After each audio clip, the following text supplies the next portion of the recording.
Today, I'm going to examine a critical shift in the U.S. hydrogen industry and what it means for the future of hydrogen infrastructure and heavy-duty transportation. Air Liquide recently announced that it would scale back its participation in the U.S. Hydrogen Hub initiative, reducing its involvement from 6 hubs to just 2. This decision follows President Donald Trump's move to freeze federal funding for clean energy projects, including the $7 billion Hydrogen Hub program. And while this might seem like a setback, it's actually a strategic shift that could accelerate hydrogen infrastructure deployment in a more controlled and sustainable manner. At the same time, the hydrogen trucking industry has experienced major shakeups. Hyzon Motors, one of the key players in hydrogen fuel cell Class 8 trucks, has shut down its U.S. operations, and Nikola has filed for bankruptcy.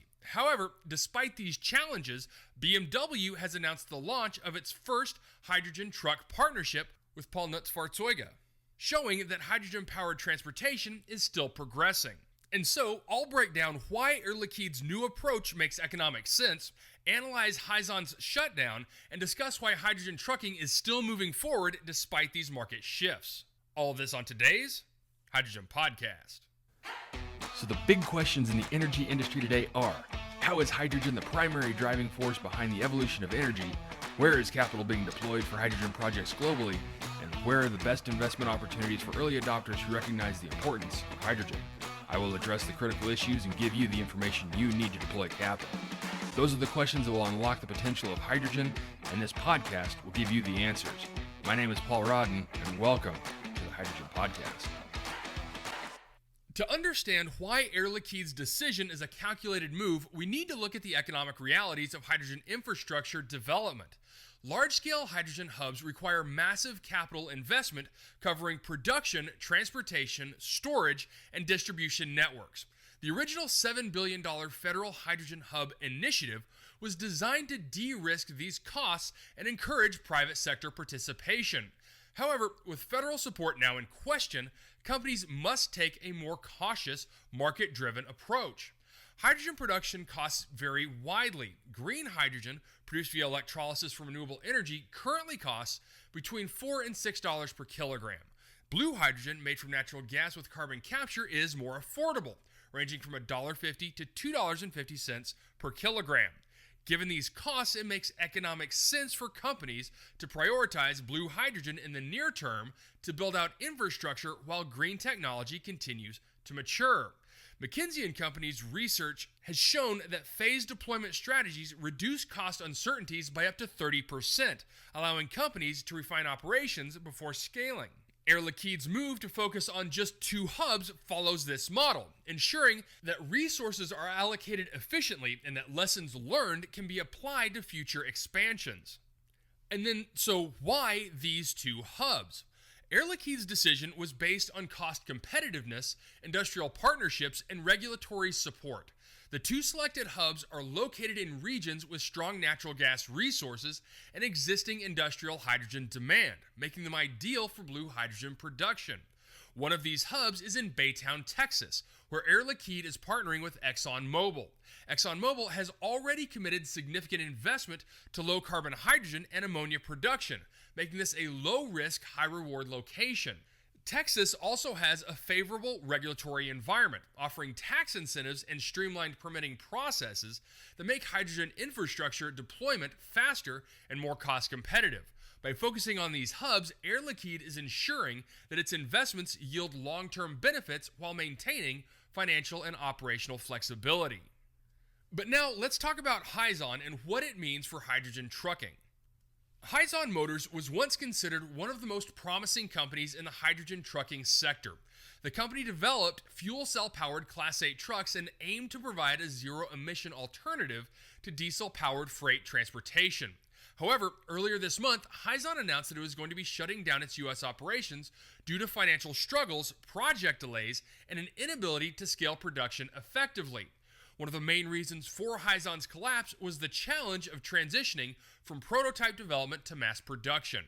While the company successfully built demonstration trucks and secured partnerships with fleet operators, it struggled with manufacturing scalability at the high costs associated with early-stage hydrogen truck production.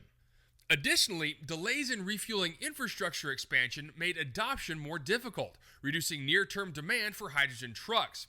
Hyzon's exit from the U.S. market is a setback, but that does not signal the failure of hydrogen-powered freight transport. Instead, it highlights the challenges of being an early-stage company in a capital-intensive industry. The hydrogen truck market remains viable as evidenced by continued investment from major players. And so, despite Hyzon's shutdown and Nikola's bankruptcy, the hydrogen trucking industry is still advancing.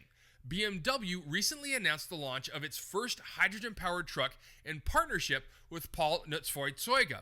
Unlike many startups that have struggled with scaling production, BMW brings extensive experience in automotive manufacturing, giving it significant advantage in bringing hydrogen trucks to market. BMW's hydrogen truck is designed for logistics operations and is part of the company's broader strategy to decarbonize its supply chain. The company sees hydrogen as a complementary technology to battery electric vehicles, particularly for long-haul trucking where refueling speed and vehicle weight are critical factors.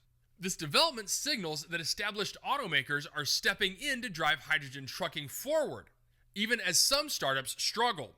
While the road ahead won't be without challenges, BMW's involvement reinforces that hydrogen remains a viable solution for decarbonizing freight transport.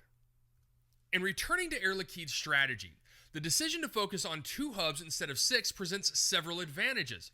First, it allows the company to optimize logistics, supply chain management, and workforce development before expanding further. This measured approach improves cost control and ensures that infrastructure is deployed efficiently. With fewer projects to manage, Air Liquide can bring these hubs online faster, accelerating the timeline for commercial hydrogen availability. Lessons learned from these initial deployments, such as refining production techniques, improving storage logistics, and optimizing distribution networks, can be applied to future expansions, making the overall scaling process more effective.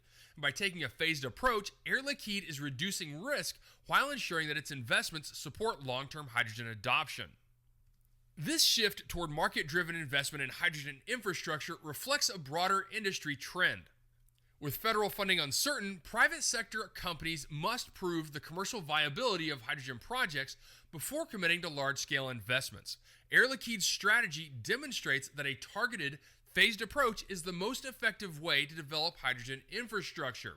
At the same time, hydrogen trucking industry is undergoing a transformation. While the exit of Hyzon and Nikola's financial struggles highlight the challenges of scaling new technologies, BMW's entry into the market shows that hydrogen-powered freight transport is still moving forward. Established automotive manufacturers with deep technical expertise and financial resources will likely play a leading role in the next phase of hydrogen truck development. Air Liquide's decision to scale back its hydrogen hub participation is not a retreat. It's a strategic move that positions the company for long-term success. By prioritizing efficiency and scalability, this approach will ultimately accelerate the growth of hydrogen infrastructure in a sustainable manner. At the same time, the hydrogen trucking industry remains resilient despite recent challenges. The setbacks of individual companies do not indicate the failure of hydrogen as a technology, but rather a restructuring of the competitive landscape. As established players like BMW enter the market, the industry will continue to evolve, proving that hydrogen remains a key component of the clean transportation future. All right, that's it for me, everyone. If you have a second, I would really appreciate it if you could leave a good review on whatever platform it is that you listen to. Apple Podcasts, Spotify, Google, YouTube, whatever it is. That would be a tremendous help to the show. And as always, if you ever have any feedback, you're welcome to email me directly at info@thehydrogenpodcast.com. So until next time, keep your eyes up and honor one another. Hey, this is Paul. I hope you liked this podcast. If you did and want to hear more, I'd appreciate it if you would either subscribe to this channel on YouTube or connect with your favorite platform through my website at www.thehydrogenpodcast.com. Thanks for listening. I very much appreciate it. Have a great day.